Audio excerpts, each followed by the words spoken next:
Hindi cinema से बेहद दुखद खबर सामने आई है। सुरों की मलिका और दिग्गज सिंगर आशा भोसले अब हमारे बीच नहीं रही। मुंबई के ब्रिज कैंडी अस्पताल में आशा भोसले ने अंतिम सांस ली। सिंगर के निधन की खबर सामने आते ही राजनीति से लेकर बॉलीवुड इंडस्ट्री में मातम पसर गया। प्रधानमंत्री नरेंद्र मोदी ने भी आशाताई के जाने पर दुख व्यक्त किया। सेलेब्स और फैंस की आंखें नम हैं और दिल भारी है। दिग्गज गायिका आशा ताई को 11 मार्च को मुंबई के ब्रिज कैंडी अस्पताल में भर्ती किया गया था। 7 दशकों से अपनी आवाज का जादू बिखेरने वाली आशा ताई का 92 साल की उम्र में निधन हो गया। उनके बेटे आनंद ने ये जानकारी दी। राष्ट्रीय सम्मान के साथ शिवाजी पार्क में कल 4 बजे उनका अंतिम संस्कार किया जाएगा।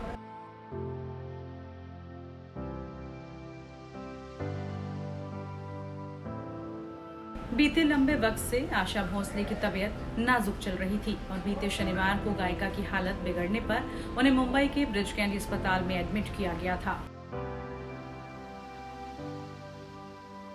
ग्रैमी अवार्ड के लिए नॉमिनेट होने वाली पहली भारतीय सिंगर आशा ताई पहली भारतीय सिंगर थी जो ग्रैमी अवार्ड के लिए नॉमिनेट हुई थी। उन्हें पद्म भूषण से भी नवाजा गया। गायिका ने 20 से ज्यादा भाषाओं में गाना गाया था। गिनीज बुक में आशा ताई का नाम भी दर्ज है। उन्होंने करियर में 12,000 से ज्यादा गाने गाए थे। आशा भोसले ने 7 बार फिल्म फेयर का best female playback singer award और 2 नेशनल अवार्ड भी जीते।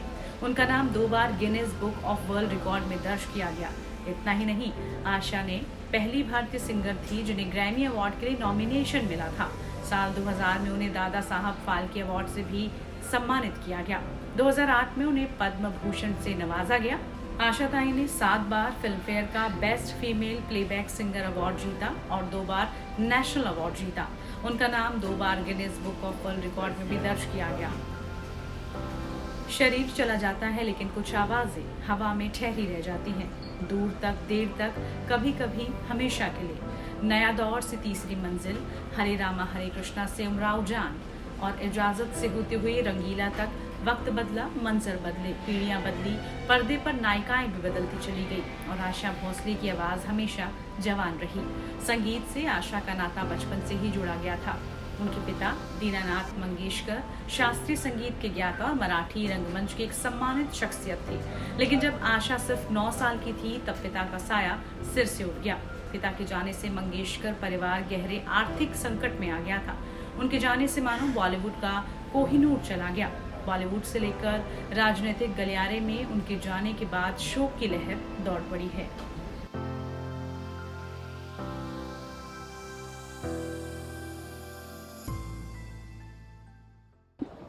स्वर्गीय आशा ताई का और मेरा पिछले अनेक सालों का बहुत ही नज़दीकी संबंध रहा है। आशा ताई ने अपने जीवन में अनेक भाषाओं में अनेक गीत गाए और संगीत के अनेक प्रकार के गीत गाए। सब प्रकार के गीतों में उनकी मास्टरी थी। उन्होंने जो गीत गाए हैं आज भी हम उसको विश्व में इतनी प्रसिद्धि मिली है कि आज पूरे विश्व में उनका नाम पहुंचा है। जिस प्रकार से लता दीदी ने अपने गायन कला के द्वारा हमारे देश का नाम बड़ा किया, वैसा ही आशा ताई ने भी बड़ा किया है। मुझे बहुत खुशी है विशेष रूप से कि जब वो संगीत में गाती थी और जब उनका एज हुआ था तो मैं उनको कहता था कि आप मत गाइए।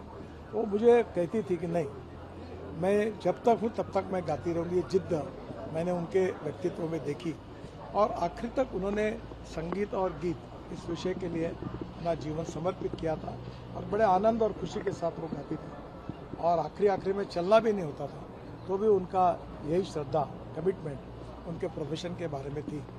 उनके जाने से उनके परिवार को भी बहुत बड़ा धक्का लगा हुआ है और विशेष रूप से पारिवारिक संबंध में होने के कारण हम सब लोगों को भी एक धक्का पहुंचा है। मैं ये दुख सहन करने की शक्ति भगवान उनके परिवार को दे, यही ईश्वर चरणी प्रार्थना करता हूँ और आशा ताई को दुखद अंतःकरण से श्रद्धांजलि अर्पित करता हूँ।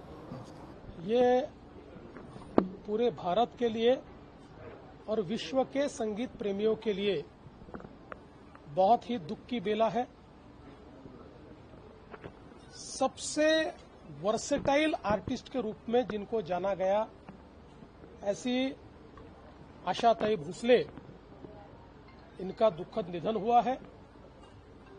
भारत के इतिहास में उन्होंने जो संगीत की सेवा की है, मंगेशकर परिवार ने जो संगीत की सेवा की है, लता दीदी के रूप में पहला सितारा, पहला तारा लुप्त होते हमने देखा और आज संगीत का दूसरा तारा भी लुप्त हुआ है। ये हम सबको इसका बहुत दुख है। बाल्य अवस्था से संगीत की सेवा करते करते 92 साल की उम्र तक लगातार उन्होंने सेवा की। अपने 90वें जन्मदिन पर 3 घंटे कॉन्सर्ट करने वाली ये दुनिया की एकमेव गायिका है और आखिरी दम तक संगीत की सेवा उन्होंने की। हम सभी लोग जानते हैं कि शास्त्रीय संगीत से लेकर पॉप, रॉक, सभी प्रकार की संगीत उन्होंने हम लोगों को दिया, सभी प्रकार के गीत उन्होंने गाए। विशेषतः आर.डी. बर्मन जी और उन्होंने संगीत को एक अलग जोन में पहुंचाने का काम किया और ऐसी कोई भाषा नहीं है भारत की जिसमें उन्होंने गाने न गाए हो। 12,000 से ज्यादा गाने 20 से ज्यादा भाषाओं में उन्होंने गाए। इस प्रकार की एक गायिका कि जिनके सुरों में परमेश्वर बसते थे, उनका चला जाना ये भारत के लिए, हम सभी के लिए बहुत बड़ी हानि है। उनके परिवार के दुख में हम सब लोग सम्मिलित हैं। A very sad day for all of us and a very sad day for Indian music. Just cannot believe that our dearest Asha Tai is no more. I'm not able to express my sorrow and what I'm feeling right now. As a musician, as Didi's worshipper, as a very, very close family friend, and looking up to her like Ma Saraswati, I'm sure that every single Indian is just heartbroken. But Didi and her music will never ever perish from this face of this earth till human beings exist, because her contribution is, you cannot describe in words. She is somebody who's going to live forever, going to be there on our phones, on television, on every single medium where music plays.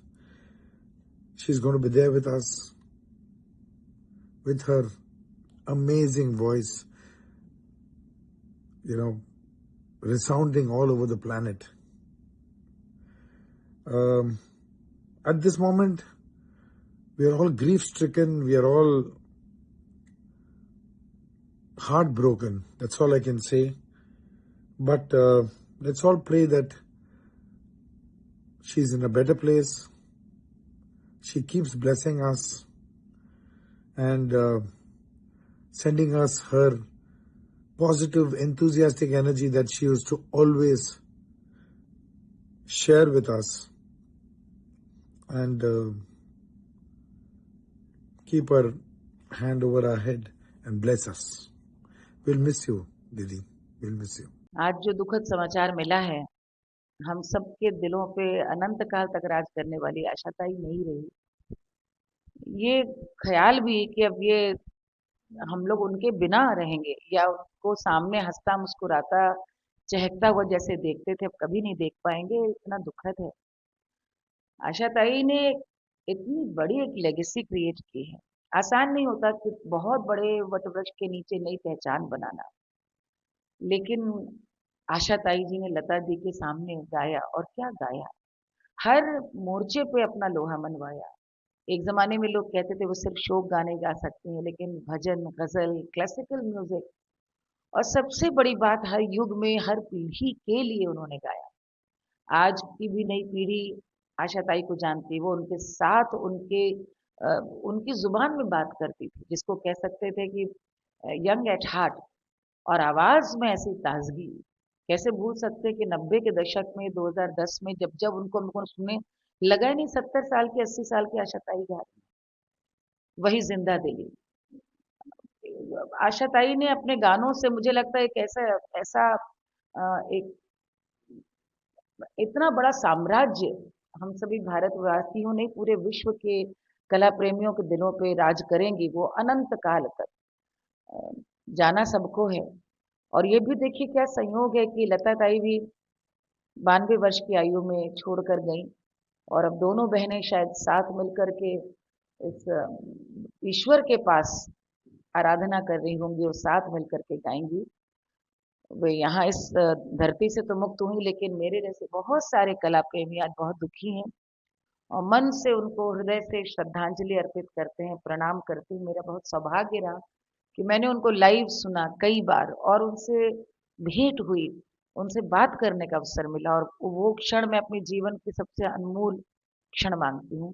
पूरे परिवार को बहुत बहुत मैं अपनी संवेदना देती हूँ, और यही कहूँगी कि आशा जी की लेगेसी यही है कि सभी कलाकार उनसे सीखें कि किस तरह से हार नहीं माननी चाहिए, और बहुआयामी विलक्षण गाना बजाना हो। कोई भी मोर्चा हो, आप कहें ये मैं नहीं गा सकती, आशा ताई ने वो सब करके दिखाया। बहुत उनकी कीर्ति अक्षुण्ण रहे।